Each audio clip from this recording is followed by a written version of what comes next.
হে স্বপন, ভালো মন্দ যা হয় হোক, সুখের সুস্মিত হাসি দেখা দেয় যদি, অথবা উদ্বেল হয় দুঃখ পাড়াবার।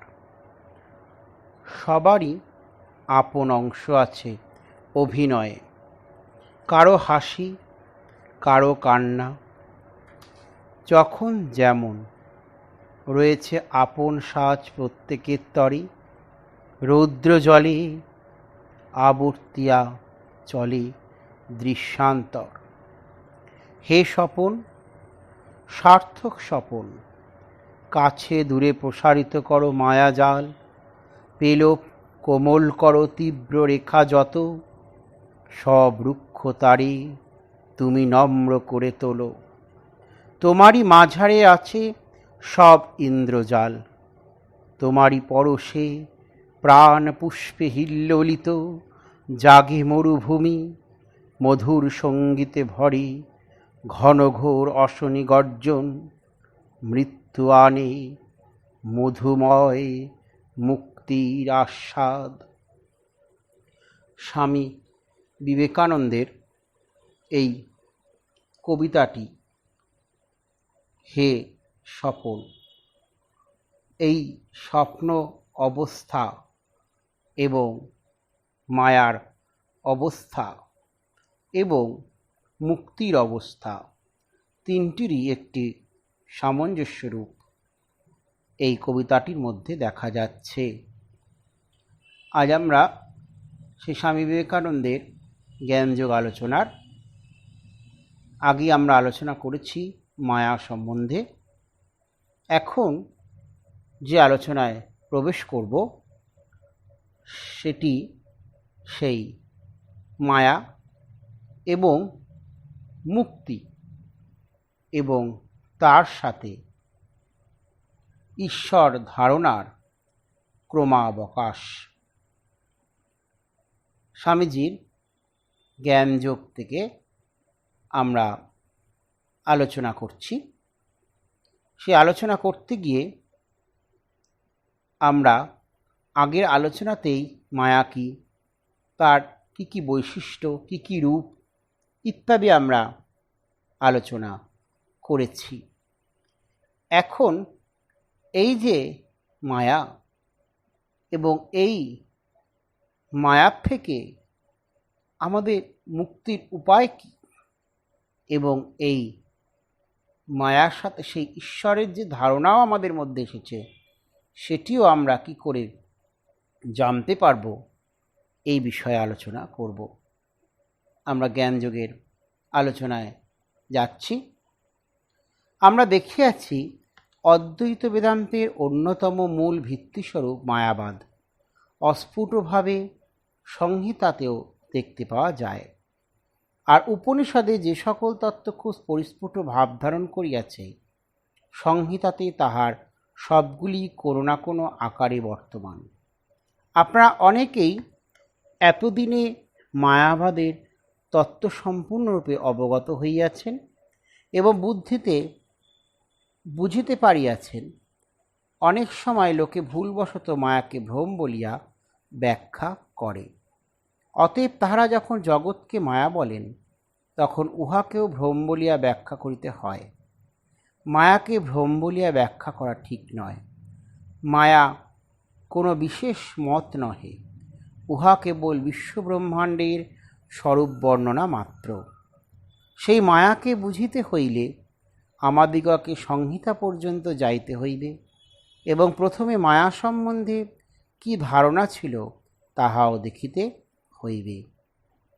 সারা জীবন ধরিয়া আমাদের এই শিক্ষা করিতে হইবে যে প্রত্যেক ব্যক্তিকে তাহার নিজ নিজ আদর্শ অনুসারে বিচার করতে হইবে, অপরের আদর্শ অনুসারে নয়। তাহা না করিয়া আমরা আমাদের নিজ আদর্শ দ্বারা অপরের বিচার করিয়া থাকি। এইরূপ করা উচিত নয়। আমাদের চারপাশের মানুষের সহিত ব্যবহার করিবার সময় আমরা সর্বদা এই ভুল করি, আর আমার ধারণা অপরের সহিত আমাদের যাহা কিছু বিবাদ বিসংবাদ হয় তাহা কেবল এই এক কারণে হয় যে আমরা অপরের দেবতাকে আমাদের নিজ দেবতা দ্বারা, অপরের আদর্শ আমাদের নিজ আদর্শ দ্বারা, অপরের উদ্দেশ্য আমাদের নিজ উদ্দেশ্য দ্বারা বিচার করতে চেষ্টা করি।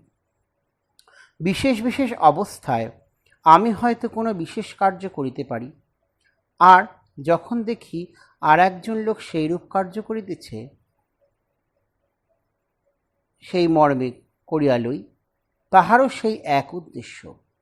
আমার মনে একবার এই কথা উদিত হয় না যে, ফল সমান হইলেও অন্য বহু কারণ সেই ফল প্রসব করিতে পারে।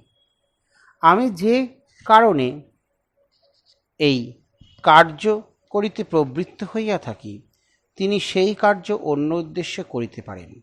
সুতরাং ওই সকল প্রাচীন ধর্ম বিচার করিবার সময় আমরা যেন আমাদের মানসিক প্রবণতা দ্বারা বিচার না করি। আমরা যেন সেই প্রাচীনকালের জীবন ও চিন্তাধারার ভাবে নিজেদেরকে ভাবিত করিয়া বিচার করি। হ্যাঁ, আমরা নিজেদেরকে যখন বিচার করতে যাই, তখন অপরের কথা আমরা চিন্তা করি না। আবার অপরে যখন তারা তার কাজ করতে যায় বা বিচার করতে যায়, তখন তারা আরেকজনের কথাও চিন্তা করে না। এটি আমাদের স্বাভাবিক প্রবণতা। কিন্তু এই প্রবণতা ঠিক নয়। আমাদের উচিত সেই প্রাচীন পদ্ধতিগুলোকে অনুসরণ করা এবং সেই চিন্তাগুলোকেও অনুসরণ করা, যার দ্বারা আমরা বুঝতে পারব সেই তত্ত্বকে। আর আধুনিক ধারণা অনুসারে সেগুলি যতই বীভৎস, ভয়ানক ও ঘৃণিত বলিয়া মনে হোক না কেন, বেদান্তের কর্তব্য ওই সকল ধারণা ও বর্তমান ধারণাগুলির ভিতর এই যোগসূত্র আবিষ্কার করা। হ্যাঁ, প্রাচীন যে ঈশ্বর ধারণার তত্ত্ব থাকে, সেই ঈশ্বর ধারণার তত্ত্ব কিন্তু বিভিন্ন রকম হয়ে থাকে। কিন্তু যদি এই ঈশ্বর ধারণার তত্ত্বকে আমরা আলোচনা করতে গিয়ে একভাবে বা একত্বভাবে আলোচনা করতে পারি, তাহলে কিন্তু কখনোই এই ভাবের মধ্যে তফাৎ ঘটবে না। কারণ সমস্ত কিছুই কিন্তু সেই একই সূত্রে গ্রথিত হয়ে আছে। এই জন্য ভগবান গীতায় বিশেষভাবে সেখানে কিন্তু তিনি আলোচনা করেছেন। কীরকম আলোচনা করেছেন? সেখানে সেই সূত্রে মণি গণাইব, এইটি আমরা আলোচনার মধ্যে দেখতে পাই। এবং যখন সেই একই সূত্রের মধ্যে সমস্ত কিছুই বিধৃত আছে, তখন আমরা কেন একে তফাৎ দৃষ্টিতে দেখব? এটি আমাদের মধ্যে বিশেষভাবে চিন্তার বিষয়কে জাগ্রত করে। সেই জন্য এই যে ঈশ্বর ধারণার তত্ত্ব, সেটি সম্বন্ধে আমরা আলোচনা করেছি, এবং তার মধ্যে সেটা কি, তার যে পরিণাম কীরকম, সেটাও আমরা কিন্তু আলোচনা করে থাকি। এখন আমরা মায়াবাদ বুঝতে সমর্থ হইব। পৃথিবীর সকল ধর্মই এক প্রশ্ন করিয়াছেন, জগতে এই অসামঞ্জস্য কেন, এই অশুভ কেন? ধর্মভাবের প্রথম আরম্ভের সময় এই প্রশ্ন দেখিতে পাই না। তাহার কারণ, আদিম মানুষের পক্ষে জগৎ অসামঞ্জস্যপূর্ণ বোধ হয় নাই। তাহার চতুর্দিকে কোনো অসামঞ্জস্য ছিল না, কোনো প্রকার মতবিরোধ ছিল না, ভালো মন্দের কোনো প্রতিদ্বন্দ্বিতা ছিল না। কেবল তাহাদের হৃদয়ে দুইটি জিনিসের সংগ্রাম হইত। একটি বলিত এই কাজ করো, আরেকটি বলিত করিও না। আদিম মানুষের আবেগপ্রবণ ছিল, তাহার মনে যাহা উদিত হইত সে তাহাই করিত। সে নিজের এই ভাব সম্বন্ধে বিচার করিবার, উহা সংযত করিবার চেষ্টা মোটেই করিত না।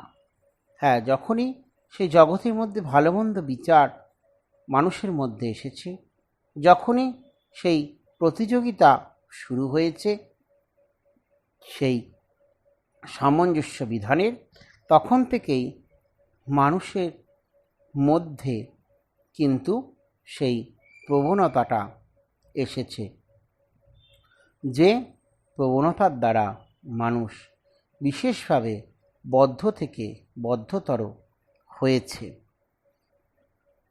আবার এই যখন ভাবটি এসেছে, সেই ভাব থেকেই আবার জন্ম নিয়েছে উন্নত ভাবের। কেহ বলেন উহা ঈশ্বরের বাণী, কেহ বলেন উহা পূর্ব শিক্ষার ফল। যাহাই হোক, উহা প্রবৃত্তির দমনকারী শক্তিরূপে কার্য করিয়াছিল। আমাদের মনের একটি প্রবৃত্তি বলে এই কাজ করো, আরেকটি বলে করিও না। আমাদের ভিতরে কতগুলি প্রবৃত্তি আছে, সেগুলি ইন্দ্রিয়ের মধ্যে দিয়া বাহিরে যাইবার চেষ্টা করিতেছে, আর তাহার পশ্চাতে যতই ক্ষীণ হোক না কেন আরেকটি স্বর বলিতেছে বাহিরে যাইও না। হ্যাঁ, প্রাচীনকালে কতগুলি জাতি ছিল, তারা নিজেদেরকে সে সূর্য এবং চন্দ্রের বংশধর বলে মনে করত। এইভাবেই কি হয়েছে, ধীরে ধীরে সে উপাসক পরম্পরায়, বংশ পরম্পরায় সৃষ্টি হয়েছে, এবং সেই থেকেই ঈশ্বর পরম্পরাও কিন্তু সৃষ্টি হয়েছে, এবং ঈশ্বরের ধারণাটাও সেইভাবে এসেছে। এখন দেখা গেছে কি, যে এই ভাবগুলি সমষ্টিকে, যখন সেই ভাবগুলি কীরকম ছিল, বিভিন্ন দেবতার ভাব, তাদের সেই কাজ অনুসারে এটি হয়েছে। এক একটি কাজের জন্যই এক একটি দেবতার কিন্তু সৃষ্টি হয়েছে, এবং সেইভাবেই মানুষের মধ্যে তাদেরও পুজো করার বা ইত্যাদি চিন্তাগুলি এসেছে। যখন দেখা যাচ্ছে কি, যে প্রাকৃতিক বিপর্যয় হচ্ছে, তখন তারা একজন দেবতার বিশেষ করে আশ্রয় নিচ্ছে। আবার কখনো কখনো সেই দেবতার চিন্তার মধ্যে বিভিন্নভাবে বিভিন্ন তত্ত্ব দেখা গেছে। কিভাবে এই যে তত্ত্ব, তখন দেখা গেছে কি, যিনি সেই সর্বশক্তিমান, তাকে সেই বিশেষভাবে ঈশ্বরের চিন্তায় দেওয়া হচ্ছে। এই জন্য দেখা গেল কীরকম, যখন লোকের জিহ্বা নামক নিষ্ঠুর ঈশ্বরের দ্বারা ধারণা ছিল, তখন সেই ঈশ্বরের সহিত জগতে সামঞ্জস্য বিধান করিতে যে কষ্ট পাইতে হইত, তাহা অপেক্ষা এখন যে ঈশ্বরের ধারণা উপস্থিত হইল, তাহার সহিত জগতে সামঞ্জস্য সাধন করা কঠিনতর হইয়া পড়িল। সর্বশক্তিমান ও প্রেমময় ঈশ্বরের রাজ্যে এরূপ পৈশাচিক ঘটনা কেন ঘটে? কেন সুখ অপেক্ষা দুঃখ এত বেশি? সাধুভাব যত আছে, তাহা অপেক্ষা অসাধুভাব এত বেশি কেন? আমরা এসব দেখিব না বলিয়া চোখ বুজিয়া থাকিতে পারি, কিন্তু তাহাতে জগৎ যে বিভৎস, এ সত্য কিছুতেই পরিবর্তিত হয় না। হ্যাঁ, এই যে সেই যতই দেবভাব থাক, তার সাথে সাথে কি সেই পশুভাবও কিন্তু থাকে। এই জন্য কী বলা হচ্ছে, এই পশু জীবন অপেক্ষা কিছু উন্নত জীবনের জন্য অগ্রসর হইতে সাহস করে উচ্চতর আদর্শ আকাঙ্ক্ষা করে, তাহাদের আবার সহস্রগুণ দুঃখ। ইহা বাস্তব ঘটনা, ইহার কোনো ব্যাখ্যা নাই, কোনো ব্যাখ্যা থাকিতে পারে না। তবে বেদান্ত এই সংসার হইতে বাহিরে যাইবার পথ দেখাইয়া দেন। হ্যাঁ, আমরা বলেছি, এই যে সংসার, যেই সংসারের মধ্যে সত্য মিথ্যা এবং সেই খারাপ অবস্থাটিও দেখতে পাওয়া যায়, সেই সংসারের আলোচনা করতে গিয়েই আমরা যেমন দেখলাম একটি তার অংশ, তেমনি তার থেকে মুক্তির কী উপায় সেটাও কিন্তু আমাদের জানতে হবে। এবং সেখানেও কিন্তু সেই মায়ার ব্যবহার। আমার নিজের শরীরও আমি মানিয়া লইতেছি মাত্র, আবার আমি জানি না তাহাও বলিতে পারি না। জ্ঞান ও অজ্ঞানের মধ্যে এই অবস্থান, এই রহস্যময় কুহেলিকা, এই সত্য মিথ্যার মিশ্রণ কোথায় মিশিয়াছে কেহ জানে না। আমরা স্বপ্নের মধ্যে বিচরণ করিতেছি। আমরা সেই স্বামীজির প্রথম স্বপ্ন দিয়েই আলোচনা করছিলাম। এবং অদ্ভুত ব্যাপার, আমরা কিন্তু সেই মায়ার মধ্যেই আবদ্ধ হয়ে আছি। আমরা আবদ্ধ হয়ে থাকার জন্য আমাদের যে আত্মজ্ঞান, আমরা যে সেই দেবত্বেরই স্বরূপ, এটি আমরা কিন্তু কিছুতেই বুঝতে পারছি না। এবং এই দেবত্বের স্বরূপ না বোঝার জন্যই আমাদের মনের মধ্যেও কিন্তু সেই বিশেষভাবে মায়াশক্তি ক্রিয়া চলতেই থাকে।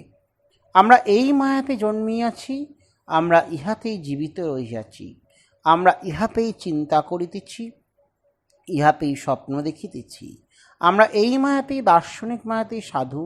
শুধু তাহাই নহে, আমরা এই মায়াতেই কখনো দানব, কখনো দেবতা হইতেছি। ভাব ধারণাকে যতদূর পর বিস্তৃত করো, উচ্চ হইতে উচ্চতর করো, উহাকে অনন্ত অথবা যে কোনো নাম দিতে ইচ্ছা হয় দাও। ওই ধারণাও এই মায়ারই ভিতরে, অন্যরূপ হইতে পারে না। আর মানুষের সমস্ত জ্ঞান কেবল বিশেষ ধারণা হইতে সামান্যে আসা। উহার প্রতীয়মান স্বরূপ জানিতে চেষ্টা করো। হ্যাঁ, এই সেই মায়ার তত্ত্ব, নাম এবং রূপের কার্য। আমরা নাম রূপকে ত্যাগ করতে পারি না।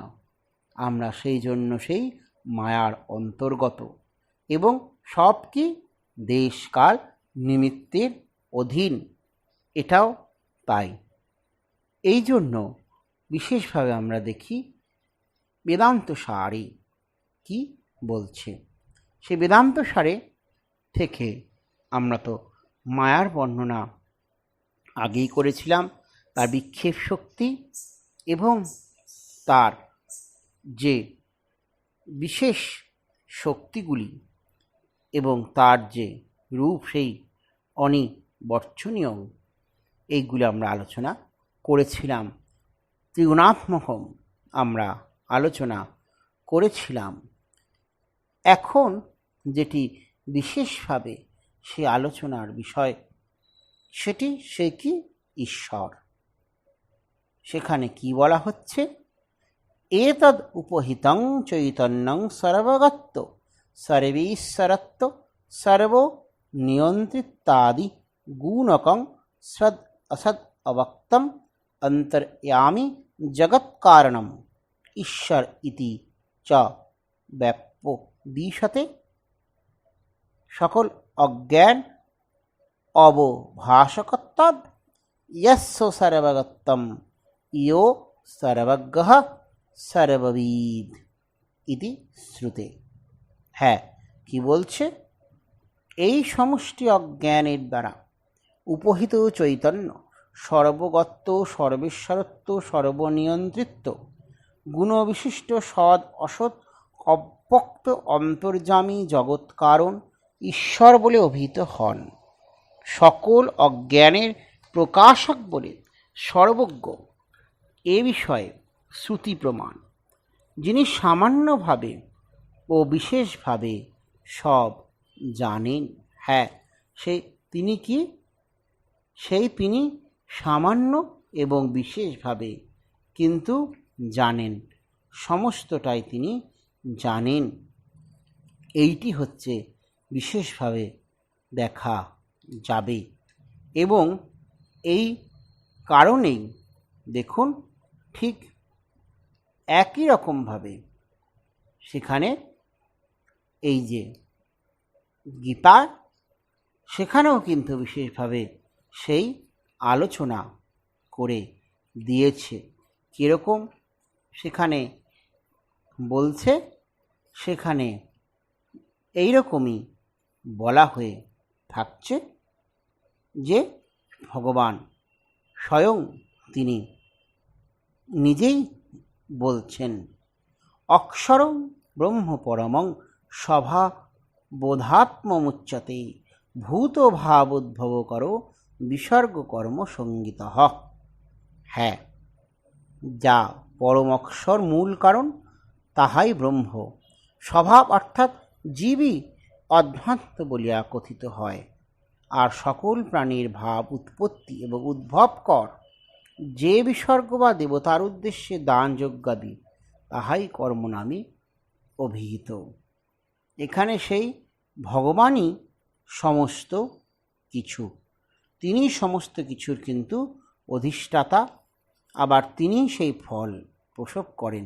এই হচ্ছে সেই ঈশ্বরেরও ঠিক সেই রকমই কিন্তু স্বরূপ আমরা দেখতে পাই।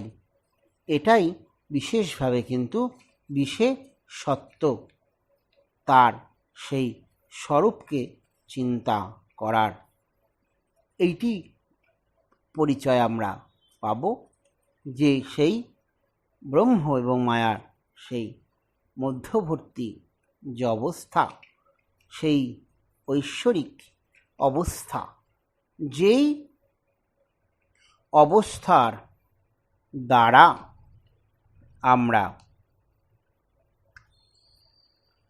জানতে পারব মায়া থেকেও মুক্তির বিশেষ উপায়। তারপরে আমরা আসব কি ঈশ্বরের পরিচয়।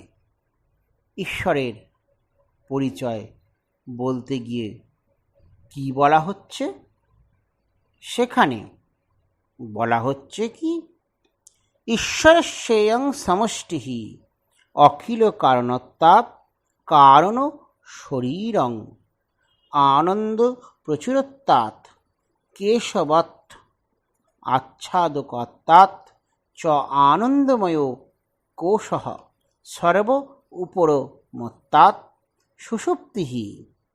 অতএব স্থূল সূক্ষ্ম প্রপঞ্চলয় স্থানম ইতি চ উচ্যতে। হ্যাঁ, এই ঈশ্বরের উপাধি সমষ্টি অজ্ঞান, সকল সৃষ্টির কারণ বলে তাকে কারণ শরীর, আনন্দ প্রচুর বলে এবং তরবারির কোষের মতো চৈতন্যকে আবরণ করে বলে আনন্দময় কোষ, এবং এতে সমস্ত জগৎ লয় হয় বলে সুষুপ্তি, অতএব স্থূল সূক্ষ্ম জগতে লয়স্থান ইত্যাদি বলা হয়। হ্যাঁ, এই জন্যই বিশেষভাবে সেই কথাকে বলা হচ্ছে। কীরকম বলা হচ্ছে? এইভাবেই বলা হচ্ছে যে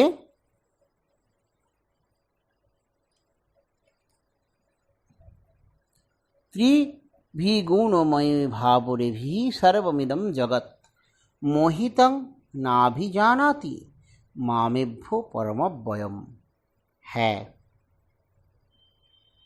এইবং ভূত ঈশ্বররূপী তোমাকে লোকে কেন জানিতে পারে না। এই জন্য কি বলছে, যে এই ত্রিগুণময় প্রকৃতি দ্বারা এই সমুদয় প্রাণী জগৎ বিমোহিত রহিয়াছে। অতএব ইহাদের পর গুণাতীত, অতএব অব্যয় নির্বিকার, আমাকে কেহ জানে না। দৈবী হেসা গুণময়ী মম মায়া দূরত্বয়া মামে বয়ে প্রপদ্যন্তে মায়ামেতম তরন্তিতে। হ্যাঁ, দৈবী মায়া এটিও সেই ভগবানেরই সৃষ্টি। এই অলৌকিক গুণময়ী মায়া, আমার মায়া, সে দুস্তরা মায়া, সেটাও সেই ভগবানেরই সৃষ্টি। এইটি হচ্ছে বিশেষত্ব। এই জন্যই মানুষ সে অজ্ঞানের মধ্যে, অন্ধকারের মধ্যে থাকে। আবার কি বলছে, ন মাং দুষ্কৃতেন মূরা প্রপদ্যন্তে নরাধমা মায়া অপহিত জ্ঞানা আশ্রং ভাবমাশ্রিতাহা। হ্যাঁ, কীরকম বলা হচ্ছে সেখানে? বলছে মূঢ় নরাধম এবং দুষ্কর্মকারীগণ মায়ার দ্বারা অপহিত জ্ঞান ও আশুভাব প্রাপ্ত হইয়া আমাকে ভজনা করে না। এই হচ্ছে তারা কখনোই ভজনা করবে না। এর উত্তরে আবার সেই মুক্তিরও উপায় বলে দিয়েছেন ভগবান, সেটিও আমরা বিশেষভাবে কিন্তু আলোচনা করব। সেখানে সেই তার আলোচনার আগে কি বলা হচ্ছে, যে সেই ঈশ্বরার প্রাজ্ঞের আনন্দ অনুভব, কে আনন্দকে অনুভব করতে পারে সেটি সম্বন্ধে বেদান্ত বলছে, তদানীম এতৈ ঈশ্বর প্রাজ্ঞৈ চৈতন্য প্রদীপ্তাভিঃ অতি সূক্ষ্মাভি অজ্ঞানবৃত্তিভিঃ আনন্দম অনুভবত আনন্দভুক চেতো মুখঃ প্রাজ্ঞঃ ইতি শ্রুতে সুখম অহম অস্পাস্মং ন কিঞ্চিৎ অবেদিশম ইতি উত্থিতস্য পরমার্শপতে চ। সেই প্রলয় বা সুষুপ্তিতে এই ঈশ্বর প্রাজ্ঞ চৈতন্যের দ্বারা প্রকাশিত অজ্ঞানের অতি সূক্ষ্ম বৃত্তিতে আনন্দ অনুভব হয়। এ বিষয়ে সেই শ্রুতি প্রমাণ দেখা যাচ্ছে কি, আনন্দভোক্তা চৈতন্য উদ্ভাসিত অজ্ঞান বৃত্তি প্রধান। এ বিষয়ে অনুভব প্রমাণ, যথা আমি সুখে ঘুমিয়েছিলাম, কিছুই জানতে পারিনি, এরূপ জ্ঞান স্মৃতি জাগরিত ব্যক্তির হয় বলে সুষুপ্তিতে অজ্ঞানের অনুভব সিদ্ধ হয় না। হ্যাঁ, আমরা যখন প্রতিদিন নিদ্রায় যাই, তখন আমাদের প্রথমে থাকি জাগ্রত, তারপরে নিদ্রা, সেই নিদ্রায় সুষুপ্তি অবস্থায় আমরা পৌঁছে যাই, আমরা সেই ব্রহ্মের কাছে পৌঁছে যাই। কিন্তু যখন জেগে আসছে সেই নিদ্রা, সুষুপ্তি থেকে আমরা যখন নেমে আসছি, তখন দেখা যাচ্ছে কি, সেই জাগতিক জিনিস আবছা আবছা আসছে, আবার পরিষ্কারও নয়। সেটি কি, সেই স্বপ্ন অবস্থা। আবার আমরা যখন সম্পূর্ণভাবে জাগ্রত হয়ে গেলাম, তখন আমাদের মনে সে অনুভব হলো কি, না আমি কিন্তু ঘুমিয়েছিলাম। এই যে অনুভব, এই অনুভবের থেকেই কিন্তু সেই বোঝা যাচ্ছে সেই সুষুপ্তি অবস্থা। এবং এই সুষুপ্তিতে কি হচ্ছে, এই যে অজ্ঞান, জাগ্রত অবস্থার যে অজ্ঞান, সেটি জন্য, অজ্ঞানের জন্য আমাদের সেই বিশেষভাবে যে জ্ঞান, সেটি আমরা প্রাপ্ত হচ্ছি না। এটি সেই মায়ার বিশেষত্ব। এবং এর থেকে সেই বেরিয়ে যাওয়ার উপায় কি, সেটিও শ্রুতি বলে। সেখানে বলছে কি, এতদ উপহিত ঈশ্বর প্রাজ্ঞয় অপিবন বৃক্ষাবচ্ছিন্ন আকাশয় ইব জলাশয় জলগত প্রতিবিম্ব আকাশয় ইব চ অভেদঃ এষো সর্বেশ্বর এষ সর্বজ্ঞ এষ অন্তর্যামী এষ ইয়নি সর্বস্ব প্রভব অপ্যয় হি ভূতানাম ইত্যাদি শ্রুতি। এই সমষ্টি ও বেষ্টি অজ্ঞান উপহিত চৈতন্য ঈশ্বর ও এবং প্রাজ্ঞ বন বৃক্ষ অবিচ্ছন্ন আকাশের মতো, অথবা জল জলাশয় প্রতিবিম্ব আকাশের মতো অভেদ, এ কথাই মাণ্ডুক্য শ্রুতিতে বলেছেন। হ্যাঁ, এইটি মাণ্ডুক্য উপনিষদে আমরা পাই। আর ইনি সকলের ঈশ্বর, ইনি সর্বজ্ঞ, ইনি সকলের অন্তর্যামী, ইনি সকলের কারণ, ইনি সকল ভূতের উৎপত্তি লয় স্থান। এই জন্য সেই বিশেষভাবে যে আমরা পাচ্ছি, সেইখানে বলা হচ্ছে কি, সেখানে বলা হচ্ছে যে সেই সেই কি, সেই বিশেষ অক্ষর, সেই অক্ষর তিনি কীরকম পুরুষ, সেই পরব্রহ্ম, এইটি বিশেষভাবে আমরা দেখতে পাচ্ছি। এবং সব কিছুই সেই তিনি। এই জন্য বলছি কি, অধিভূতং স্বরভাব পুরুষাশ্চাধিদৈবতম অধিযজ্ঞ অহমেবাত্র দেহে দেহ ভীতাং বড়। এই যে তত্ত্ব, যে পুরুষ অর্থাৎ নিজ অংশভূত সর্বদেবতার অধিপতি সূর্য মণ্ডলবর্তী যে বৈরাট পুরুষ, তিনি অধিদৈব, সকল দেবতার অধিষ্ঠাতা, আর এই দেহে অন্তর্যামী রূপে স্থিত আমি অধিযজ্ঞ, অর্থাৎ যজ্ঞাধিষ্ঠাত্রী দেবতা, যজ্ঞাদি কর্ম প্রবর্তক, তাহার ফল দাতা। এইটি হচ্ছে আমরা বিশেষভাবে জানতে পারছি। সেই জন্যই বিশেষভাবে সেই জিনিস, যে সেই ব্রহ্ম তত্ত্ব এবং ঈশ্বর, এইটি হচ্ছে বিশেষ আলোচনার বিষয়। আর সুতরাং এই অবস্থা যদি আমরা পৌঁছাতে চাই, তাহলে আমাদের দরকার সেই অলৌকিক মায়া থেকে মুক্তির উপায়কে জানা। এটি বিশেষতভাবে প্রয়োজন আছে।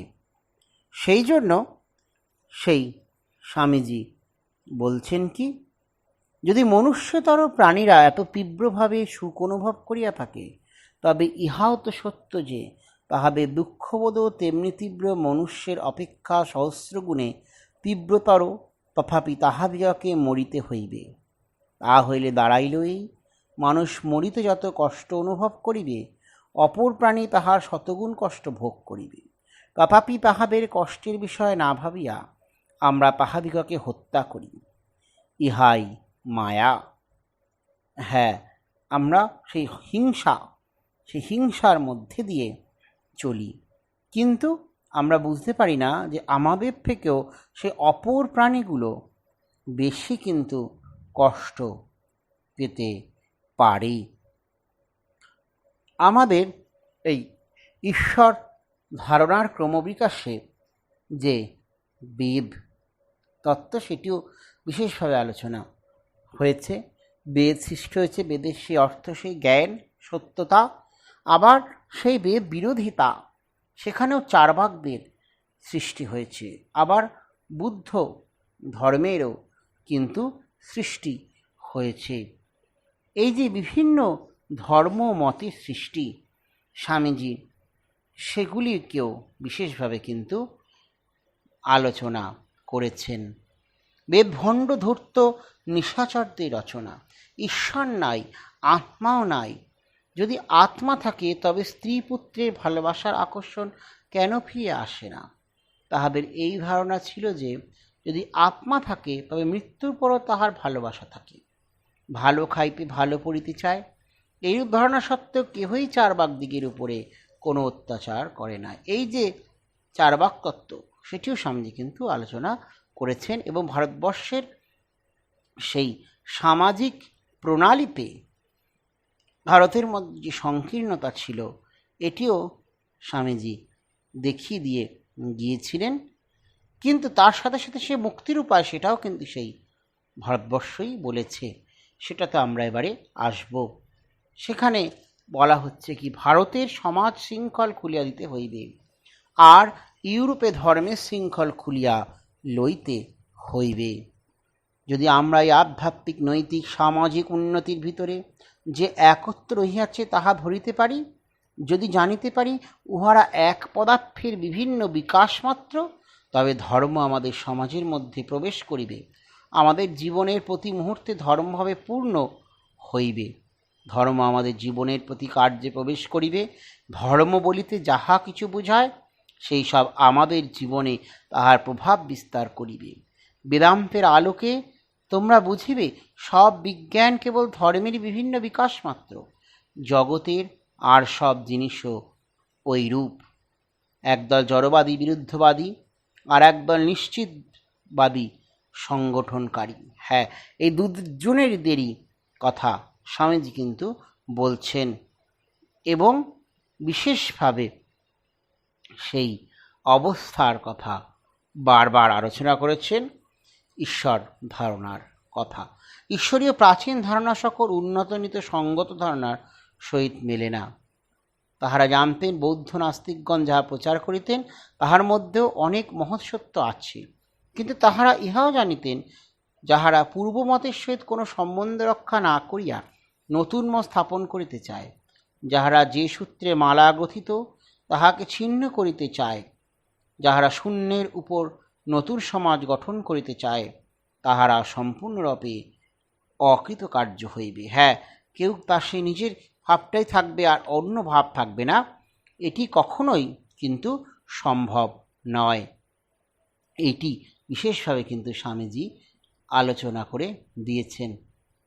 এবং সেই সহানুভূতিহীন মানুষ কখনোই টিকতে পারবে না। ধর্মজগতে একটি ভাবই শুধু থাকবে, একটি ধর্মই থাকবে, এটি কিন্তু কখনোই সম্ভব নয়। আমরা কখনোই নতুন কিছু নির্মাণ করিতে পারি না, আমরা বস্তু স্থান পরিবর্তন করিতে পারি মাত্র।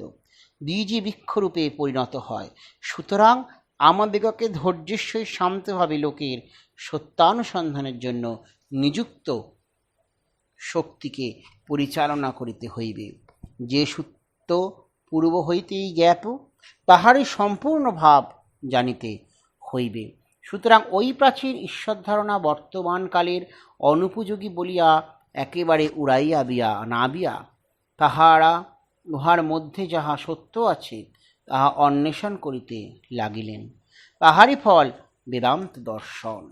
এই বেদান্ত দর্শনের সৃষ্টি হলো সেই পৌরাণিক তত্ত্ব থেকে, সেই ইন্দ্র, সেই বৃত্তাসুর বধ, সেইটির থেকে সেই বেদান্ত দর্শনের তত্ত্ব কিন্তু সৃষ্টি হয়েছে ধীরে ধীরে, এটি দেখা যাচ্ছে। তাহারা প্রাচীন দেবতা সকল ও বিশ্বনিয়ন্তা এক ঈশ্বরের ভাব অপেক্ষাও উচ্চতর ভাব সকল আবিষ্কার করিতে লাগিলেন। এইরূপে তাহারা যে উচ্চতম সত্য আবিষ্কার করিলেন তাহাই নির্গুণ পূর্ণ ব্রহ্ম নামে অভিহিত। এই নির্গুণ ব্রহ্মের ধারণায় তাহারা জগতের মধ্যে এক অখণ্ড সত্তা দেখিতে পাইয়াছিলেন। এই যে সেই একই সত্তা, একত্ব, বহুর মধ্যে সে একত্ব ভাব এবং নির্গুণ ব্রহ্মের ভাব, সেটি কিন্তু বিশেষভাবে তারা জানতে পারলেন। যিনি এই বহুত্বপূর্ণ জগতে সেই এক অখণ্ড রূপকে দেখিতে পান, যিনি এই মনোজগতে সেই এক অনন্ত জীবন দেখিতে পান, যিনি এই জড়তা ও অজ্ঞানপূর্ণ জগতে সেই এক স্বরূপকে দেখিতে পান, তাহারই শাশ্বতী শান্তি আর কাহারও নহে। হ্যাঁ, সেই নির্গুণ ব্রহ্মতত্ত্ব এইটি বিশেষভাবে দেখা গেছে, এবং এইটি দেখা গেছে বলেই কিন্তু স্বামীজিও সেইটি আলোচনা করছেন। এই জন্য স্বামীজি সে এক জায়গায় লিখছেন, অবহেলা করি অনন্ত প্রকাশ, তার এ ভুবনময় চলেছিস ছুটে মিথ্যা মায়ার পিছনে, বৃথা দ্বন্দ্ব কলহের পানে করতার উপাসনা, একমাত্র প্রত্যক্ষ দেবতা, ভেঙে ফেলো আর সব পুতুল প্রতিমা। অতীত জীবন ধারা নাই তার মাঝে, অথবা আগামী কোনো জনম মরণ, নিয়ত ছিলুম মোরা তাহাতে বিলীন, চিরকাল এক হয়ে রব তারি বুকে, করো তার উপাসনা, ভেঙে ফেলো আর সব পুতুল প্রতিমা। হ্যাঁ, সেই পুতুল প্রতিমাকে আমরা ভেঙে ফেলছি। ওরে মূর্খ দল, স্বামীজি বলছেন, ওরে মূর্খ দল, জীবন্ত দেবতা ঠেলি। হ্যাঁ, সেই জন্যেই সেই বিশেষভাবে আমরা জীবন্ত যে দেবতা আছে তাকে আমরা অবহেলা করে আমরা সেই বিশেষভাবে সেই সেই পুতুল প্রতিমাকে উপাসনা করতে যাই, এটিও সেই বিশেষত্ব। যাই হোক, সেই ঈশ্বর ধারণার যে তত্ত্ব সেটি যেমন আমাদের মধ্যে আলোচনা হলো মায়ার সাথে সাথে, তার সাথে সাথে এই যে মায়া, এই মায়া থেকে আমাদের মুক্তির উপায় কি? যখন আমরা সেই মায়ার বন্ধন থেকে মুক্ত হব তখনই তো একমাত্র সে অনন্তের ভাব আমাদের মধ্যে আসবে। সর্বজীবেতে সেই ঈশ্বরের ভাব আমাদের মধ্যে আসবে এবং আত্মমোক্ষার্থং জগদ্ধিতায় চ এই ভাব আমাদের মধ্যে আসবে, এটি দেখা যাবে। সেই জন্য স্বামী সেই জ্ঞানযোগে বলছেন, কবি বলেন, পিছনে হিরণ্ময় জলোজ্জাল লইয়া আমরা জগতে প্রবেশ করি, কিন্তু সত্য কথা বলিতে গেলে আমরা সকলেই এরূপ মহিমান মণ্ডিত হইয়া সংসারে প্রবেশ করি না। আমাদের অনেকেই কুজ্ঝটিকার কালিমা লইয়া জগতে প্রবেশ করে, ইহাতে কোনো সন্দেহ নাই। আমরা সকলেই যেন যুদ্ধক্ষেত্রে যুদ্ধের জন্য প্রেরিত হইয়াছি, কাঁদিয়া আমাদিগকে এই জগতে প্রবেশ করিতে হইবে। যথাসাধ্য চেষ্টা করিয়া এই অনন্ত জীবন সমুদ্রের মধ্যে পথ করিয়া লইতে হইবে। সম্মুখে আমরা অগ্রসর হই, পিছনে অনন্ত যুগ পড়িয়া রহিয়াছে, সম্মুখেও অনন্ত। এই রূপেই আমরা চলিতে থাকি, অবশেষে মৃত্যু আসিয়া আমাদিগকে এই যুদ্ধক্ষেত্র হইতে অপসারিত করিয়া দেয়। জয়ী হইলাম না, পরাজিত হইলাম, তাহাও আমরা জানি না। হ্যাঁ, সেই বিশেষ যুদ্ধ মায়ার দ্বারা সেটিও কিন্তু সংগঠিত হয়। মহাকর্ষ শক্তি অতি বৃহত্তম পদার্থকে পর্যন্ত টানিয়া আনিয়া টুকরো টুকরো করিয়া ফেলিতে পারে, তথাপি উহা জড়শক্তি। জড়ের অনুকরণে কি গৌরব, তথাপি আমরা সারা জীবন কেবল উহার জন্যই চেষ্টা করিতেছি। ইহাই মায়া। পতঙ্গ যেমন পুনঃ পুনঃ অগ্নির অভিমুখে ধাবমান হয়, আমরাও তেমনি পুনঃ পুনঃ বিষয়সমূহের দিকে বেগে পতিত হইতেছি। যদি কিছু সুখ পাই, বারবার নতুন উৎসাহে ফিরিয়া যাইতেছি। এইরূপে আমরা চলিয়াছি, যতক্ষণ না দেহ মন ভাঙিয়া যায়, শেষে প্রতারিত হইয়া মরিয়া যাই। ইহাই মায়া। আমরা দোকানে বহু জিনিস কিনতে যাই, কিনতে গিয়ে দেখি কোনো একটি জিনিসের অনেক দাম, সেটা হয়তো কিনতে পারলাম না, কিন্তু আমাদের মনেই লোভ সঞ্চারিত হলো না, এই জিনিসটা আমরা কিনবই। আবার কখনো কখনো আমরা বিশেষভাবে লোভের বশবর্তী হয়ে এমন কিছু কাজ করে ফেলি যেটি আমাদের সর্বনাশ ডেকে আনে।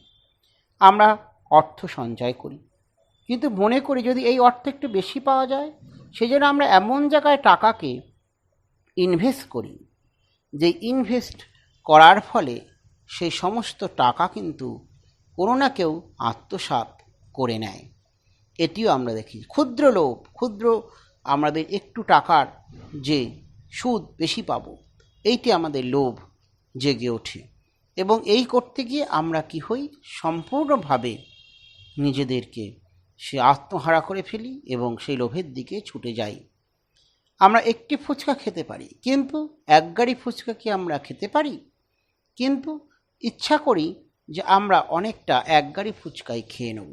এরকম আমাদের মনের মধ্যে লোভের সৃষ্টি হয়, এবং এই লোভের এই কুহেলিকায় এই বিশেষ যে মায়া, তাতেই আমরা পড়ে মৃত্যুর মুখে পতিত হই। দেখুন, পিপীলিকা যে ওড়ে, তখন সে কি করে, সে কিন্তু আগুনের দিকে ছুটে যায় এবং মৃত্যুর দিকে এগিয়ে যায়।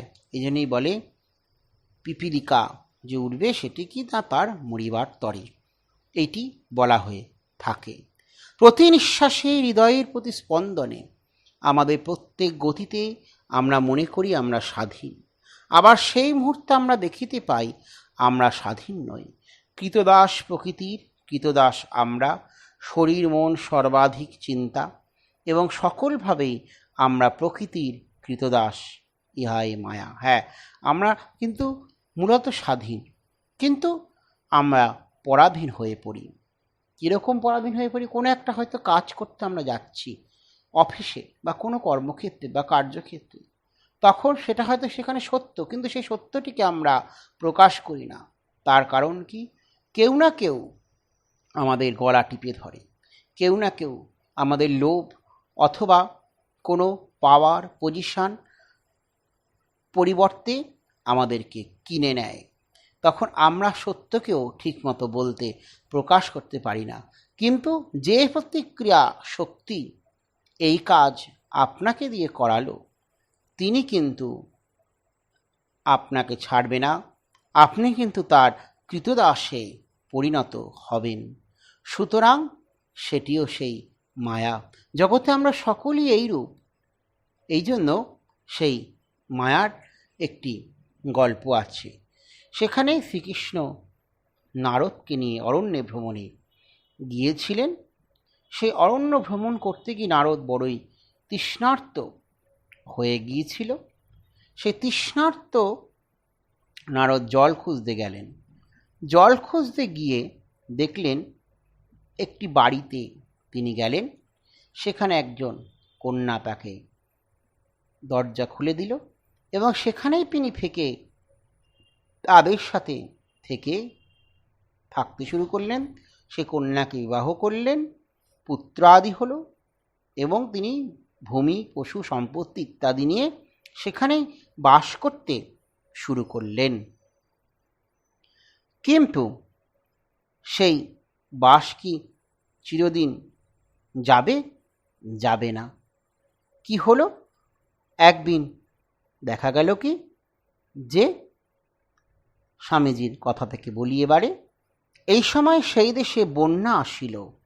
একদিন রাত্রিকালে নদী দুই কূল প্লাবিত করিল, আর সমগ্র গ্রামটি জলমগ্ন হইল। অনেক বাড়ি পড়িতে লাগিল, মানুষ পশু সব ভাসিয়া গিয়া ডুবিয়া যাইতে লাগিল। স্রোতের বেগে সবই ভাসিয়া গেল।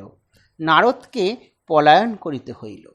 এক হাতে তিনি স্ত্রীকে ধরিলেন, অপর হাতে দুইটি ছেলেকে ধরিলেন। কাঁধে আরেকটি ছেলেকে লইয়া সেই ভয়ঙ্কর নদী হাঁটিয়া পার হইবার চেষ্টা করিতে লাগিলেন। কিছু দূর অগ্রসর হইতেই তরঙ্গের বেগ অত্যন্ত অধিক বোধ হইল। নারদ কাঁধে শিশুটিকে কোনো রকমে রাখিতে পারিলেন না। সে পড়িয়া গিয়া তরঙ্গে ভাসিয়া গেল। নিরাশায় দুঃখে নারদ চিৎকার করিয়া উঠিলেন। সেটিকে রক্ষা করিতে গিয়া আরেকটি, যাহার তিনি হাত ধরিয়াছিলেন, সে হাত ফসকাইয়া ডুবিয়া গেল। তাহার পত্নীকে তিনি তাহার শরীরের সমস্ত শক্তি প্রয়োগ করিয়া ধরিয়াছিলেন। তরঙ্গের স্রোত অবশেষে তাহাকেও তাহার হাত হইতে ছিনাইয়া লইল। তিনি স্বয়ংকুলে নিক্ষিপ্ত হইয়া মাটিতে গড়াগড়ি দিতে দিতে অতি কাতস্বরে বিলাপ করিতে লাগিলেন। এমন সময় কে যেন তাহার পিঠে মৃদু আঘাত করিয়া বলিল, বৎস, কই জল কই? তুমি যে জল আনিতে গিয়াছিলে, আমি তোমার জন্য অপেক্ষা করিতেছি। তুমি আধ ঘণ্টা হইল গিয়াছ। আধ ঘণ্টা? নারদের মনে দ্বাদশ বর্ষ অতিক্রান্ত হইয়াছে, আর আধ ঘণ্টার মধ্যেই সমস্ত দৃশ্য তাহার মনের ভিতর ঘটিয়া গিয়াছে। হ্যাঁ, সেই মায়ার খেলা। মায়ার খেলাপে এইরকম অবস্থায় প্রাপ্ত হয় স্বয়ং নারদ ঋষি, যিনি ভক্তশ্রেষ্ঠ। সুতরাং আমরা কীরকম হতে পারি? কোনো না কোনো রূপে আমরা এই মায়ের ভিতরে রহিয়াছি। এ ব্যাপারে বোঝা বড় কঠিন, বিষয়টি বড় জটিল। ইহার তাৎপর্য কি? ইহার তাৎপর্য এই ব্যাপার বড় ভয়ানক। সকল দেশে মহাপুরুষগণ এই তত্ত্ব প্রচার করিয়াছেন, সকল দেশের লোকই এই তত্ত্ব শিক্ষা পাইয়াছে, কিন্তু খুব অল্প লোকেই ইহা বিশ্বাস করিয়াছে। তাহার কারণ, নিজে না ভুগিলে, নিজে না ঠেকিলে আমরা ইহা বিশ্বাস করিতে পারি না। বাস্তবিক বলিতে গেলে সব কিছুই বৃথা, সবই মিথ্যা। হ্যাঁ, এই মায়ার মধ্যে কিভাবে আমরা আবদ্ধ হয়ে থাকতে পারি, এটি হচ্ছে দেখা গেছে। এবং কি দুঃখ আছে, কিন্তু এই দুঃখ থেকে অতিক্রান্ত করার উপায়, সেটিও আমাদের জানতে হবে।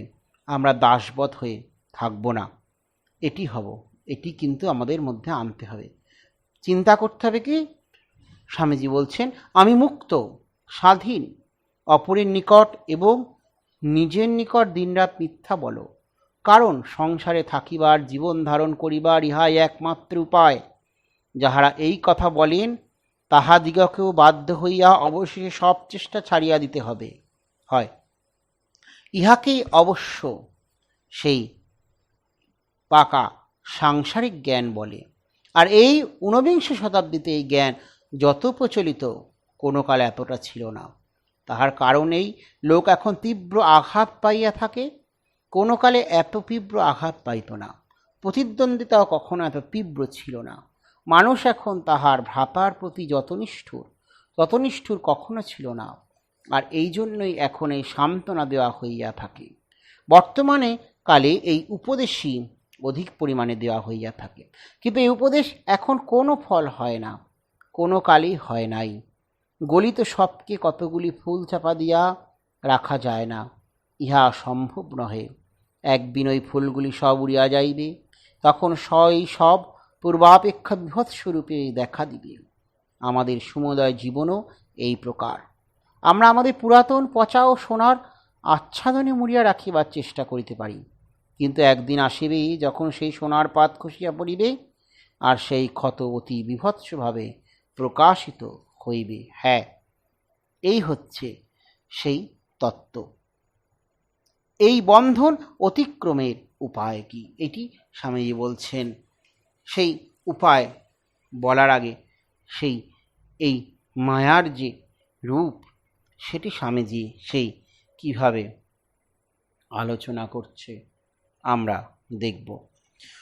সত্য তুমি মৃত্যুরূপা কালী, সুখ বনমালী, তোমার মায়ার ছায়া করালি।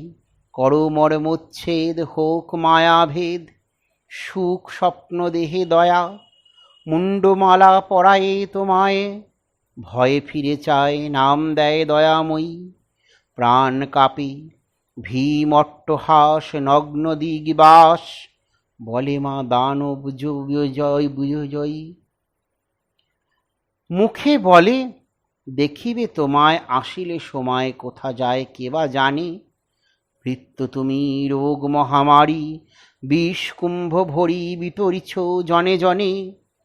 রে উন্মাদ আপনা ভুলাও, ফিরে নাহি চাও, পাছ দেখো ভয়ঙ্করা। দুঃখ চাও সুখ হবে বলে, ভক্তি পূজা চলে, স্বার্থ সিদ্ধি মনে ভরা।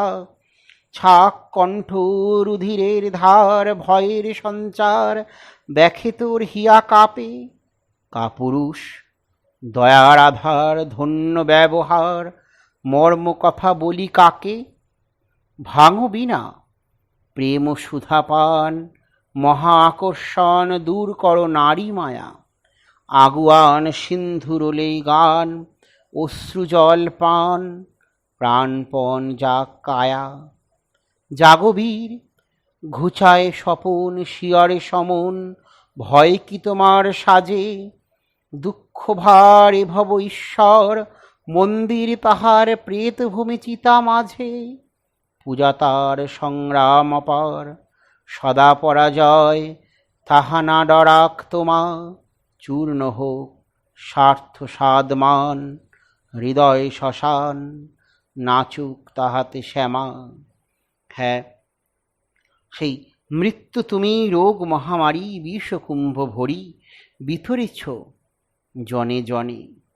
এখনকার সেই বর্তমান পরিস্থিতিটাও সেই রকম পর্যায়ের মধ্যে দিয়ে আমরা যাচ্ছি, কিন্তু কি তার সাথে সাথে তার থেকে বেরোবার উপায়, সেটিও আমাদেরকে চিন্তা করতে হবে এবং নিজেদের মধ্যে সেই বিশেষভাবে সেই শক্তিকে জাগ্রত করতে হবে। তবেই কিন্তু সেই আমরাও এগিয়ে যেতে পারবো, না হলে আমরা এগোতে পারবো না। আমাদের মধ্যে সেই কি অভিকে আমাদের মধ্যে জাগিয়ে রাখতে হবে, এটি বিশেষভাবে আমাদেরকে চিন্তা করতে হবে। সেই জন্য বিশেষভাবে সেই দেখা গেছে কীরকম দেখা গেছে, স্বামীজি সেই মুক্তির উপায়টিও বলছেন। এই বন্ধন অতিক্রমের উপায় আমরা দেখি পেয়েছি ভয়ঙ্কর ব্যাপার। এই বন্ধন আমাদের সম্মুখে পশ্চাতেই সর্বত্র থাকিলেও এই দুঃখ কষ্টের মধ্যে এই জগৎতেই, যেখানে জীবন ও মৃত্যু একার্থক, এখানেও এক মহাবাণী সকল যুগে, সকল দেশে, সকল ব্যক্তির হৃদয়ে যেন ধ্বনিত হইতেছে। হ্যাঁ, সেই গীতার বাণী, সেই ভগবানেরই সৃষ্টি করা মায়া। হে পরিশ্রান্ত ভারাক্রান্ত জীবগণ, আমার কাছে এসো, আমি তোমাদেরকে বিশ্রাম শান্তি দেব। এই বাণী আমাদিগকে ক্রমাগত সম্মুখের দিকে আগাইয়া লইয়া যাইতেছে। মানুষ ইহা শুনিয়াছে, অনন্ত যুগ ধরিয়া শুনিতেছে। যখন মানুষের সবই নষ্ট প্রায় বলিয়া মনে হয়, যখন আশাভঙ্গ হইতে থাকে, যখন মানুষের নিজ শক্তির উপর বিশ্বাস চূর্ণ হইয়া যায়, যখন সবই যেন তাহার আঙুলের ফাঁক দিয়া গলিয়া যায় এবং জীবন একটি ভগ্নস্তূপে পরিণত হয়, তখন সে এই বাণী শুনিতে পায়, আর ইহাই ধর্ম। অতএব একদিকে এই অভয়বাণী, এই আশাপ্রদ বাক্য যে এসব কিছুই নয়, এসবই মায়া, ইহা উপলব্ধি করো। কিন্তু সেই সঙ্গে সঙ্গে আশার বাণী যে মায়ার বাহিরে যাইবার পথ আছে। অপরদিকে সাংসারিক বিষয়ে অভিজ্ঞ ব্যক্তিগণ বলেন, ধর্ম দর্শন এসব বাজে জিনিস লইয়া মাথা ঘামাইও না, সংসারে বাস করো। কিন্তু এই ধর্মই জীবনই একমাত্র কিন্তু উপায় সেই মায়া থেকে বাইরে বেরোবার।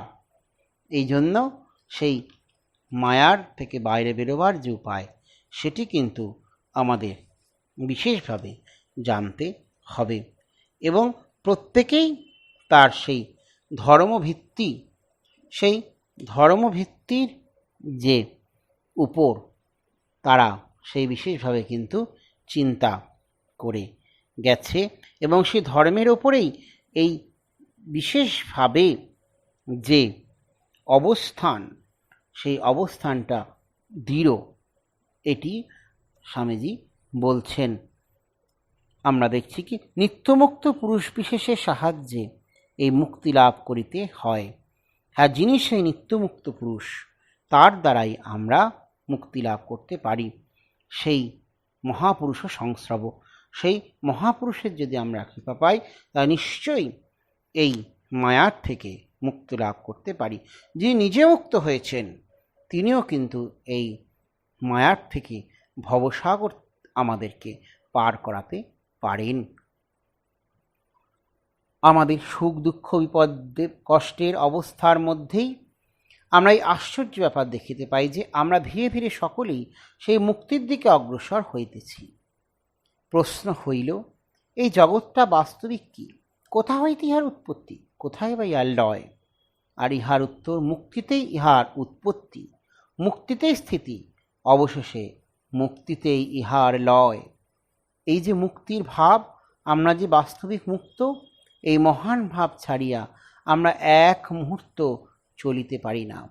এই ভাব ব্যতীত আমাদের সকল কার্য, এমনকি জীবন পর্যন্ত বৃথা। প্রতি মুহূর্তে প্রকৃতি আমাদিগকে দাস বলিয়া প্রতিপন্ন করিতেছে, কিন্তু তাহার সঙ্গে সঙ্গেই এই অপর ভাবও আমাদের মনে উদিত হইতেছে যে তথাপি আমরা মুক্ত। প্রতি মুহূর্তে যেন আমরা মায়ার দ্বারা আহত হইয়া বদ্ধ বলিয়া প্রতিপন্ন হইতেছি, কিন্তু সেই মুহূর্তেই সেই আঘাতের সঙ্গে সঙ্গেই উপলব্ধি হইতেছে আমরা মুক্ত। হ্যাঁ, এই যে উপলব্ধি, সেই উপলব্ধি আমাদেরকে মুক্তির দ্বারা নিয়ে যাবে যে আমরা মুক্ত, আমরা মুক্ত, আমি মুক্ত, আমি মুক্ত। এই মুক্ত ভাবের অভিব্যক্তি, এটি বিশেষভাবে আমাদেরকে মুক্তির দিকে নিয়ে যাবে এবং আমরা জানি আমরা প্রত্যেকে সেই মুক্তির দিকেই চলছি। সেই জীব ব্রহ্মৈব ঐক্য, যার দ্বারা সেই মুক্তি সাধন হবে। দেখুন, বৃন্দাবনে সেই ভগবান শ্রীকৃষ্ণ বংশীর ধ্বনি করেছিলেন, যেই বংশীর আকর্ষণে সকলেই কিন্তু মুক্ত হয়ে গিয়েছিল। আমরাও সেই বংশীর ধ্বনির অপেক্ষায় থাকব, যেই বংশীর ধ্বনির দ্বারা আমরা মুক্তির দিকে যাব। আবার স্বামীজির কথায় বলি, আমরা যখন সেই বাণী অনুসরণ করি, তখনই আমরা নীতিপরায়ণ। কেবল জীবাত্মা নয়, সেই ন্যূনতম জড় পরমাণু হইতে উচ্চতম মানব পর্যন্ত সকলেই সেই স্বর শুনিয়াছে, আর ওই স্বরে গা ঢালিয়া দিতে চাহিয়াছে, আর এই চেষ্টায় পরস্পর মিলিত হইতেছে, এ উহাকে ঠেলিয়া দিতেছে। আর এইভাবেই প্রতিদ্বন্দ্বিতা, আনন্দ, চেষ্টা, সুখ, জীবন, মৃত্যু সব কিছুর উৎপত্তি। আর এই অনন্ত বিশ্ব ব্রহ্মাণ্ড ওই বাণীর সমীপে উপস্থিত হইবার উন্মত্ত চেষ্টার ফল ছাড়া আর কিছুই নয়। আমরা ইহাই করিয়া চলিয়াছি, ইহাই প্রকৃতির অভিব্যক্তি। এখন এই যে মুক্ত ভাব রূপ, এইটি কিন্তু বিশেষভাবে আমাদের প্রয়োজন। এই মুক্ত ভাব রূপই কিন্তু আমাদেরকে সেই বিশেষ চিন্তার দিকে নিয়ে যাবে, যে চিন্তার দ্বারা আমরা সেই মুক্ত হতে পারব।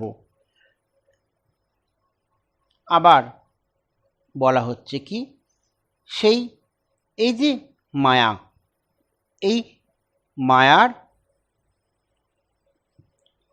যে প্রভু, তিনিও একজন কিন্তু রয়েছেন। সেই মায়া যে তিনি চালনা করছেন, এটিও আমাদের একটি বিশেষ আলোচনার মধ্যে আছে। সেই দেবতার উপাসনা, সেটির কথাও সেখানে কিন্তু দেখা যাচ্ছে। সে কি, সেই যিনি হচ্ছেন গিয়ে কি, সেই যার অধীনে মায়া রয়েছেন, সেই যার পরিচালনায় মায়া পরিচালিত হচ্ছে, এটি কিন্তু একরকমভাবে সেটাও কিন্তু দেখা যাচ্ছে। স্বামীজি সেখানে কিছু আলোচনা করছেন এবং শেষে সেই মায়ার থেকে মুক্তির উপায়, সেই ব্রহ্মতত্ত্ব, আত্মমোক্ষ, সেটি বিশেষভাবে বিষয়।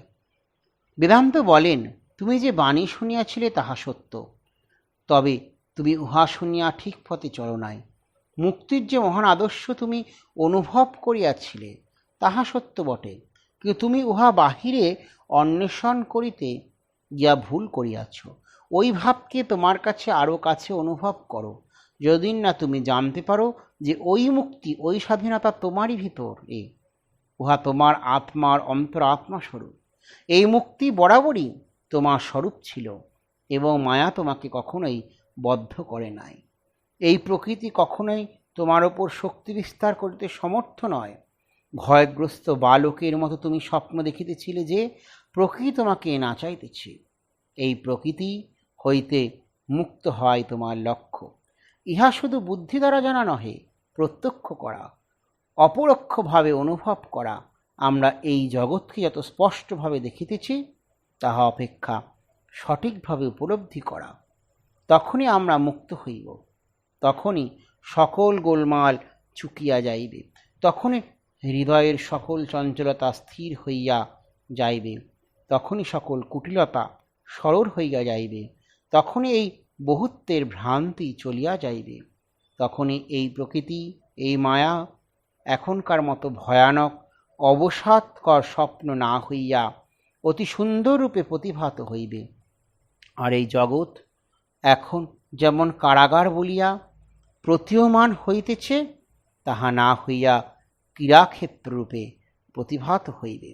তখন বিপদ, বিশৃঙ্খলা, এমনকি আমরা যে সকল যন্ত্রণা ভোগ করি, সেগুলিও ব্রহ্মভাবে রূপায়িত হইবে।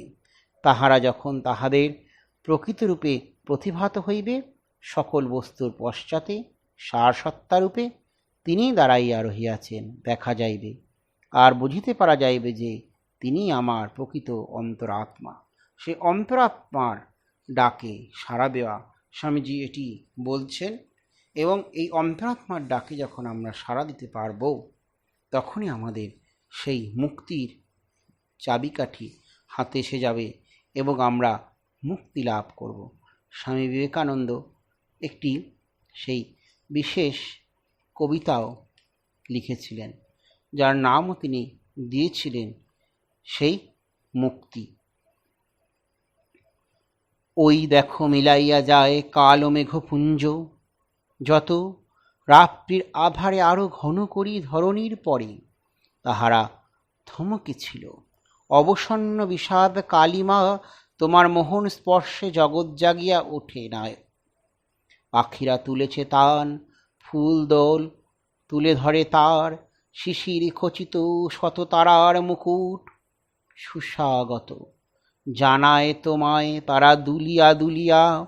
সরোবর প্রেম ভরে মিলিয়াছে শত শত আখি শত দল, তোমারে বড়িয়া নিতে তার সারা গভীরতা দিয়া।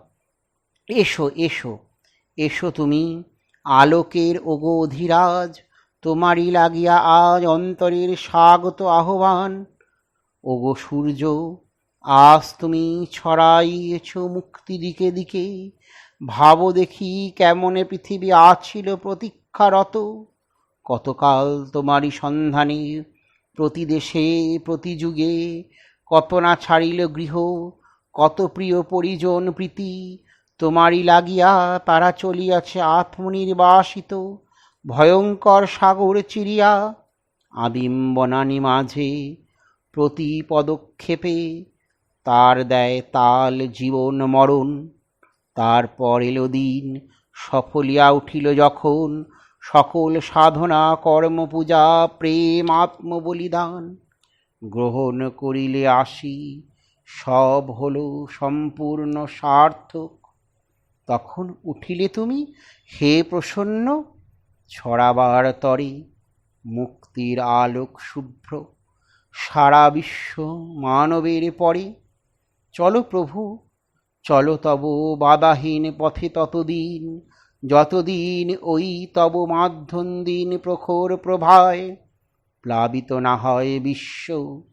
পৃথিবীর প্রতি দেশে দেশে সেই আলো না হয় ফলিত ও, যতদিন নরনারী তুলি উচ্চশির নাহি দেখে টুটিছে শৃঙ্খল ভার, না জানে শিহরানন্দে তাহাদের জীবন নতুন।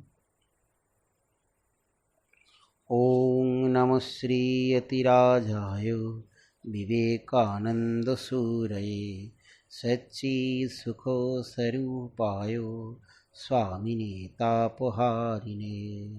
ओम शांति शांति शांति। हरि ओम तत्सत्। श्री रामकृष्णार्पणमस्तु।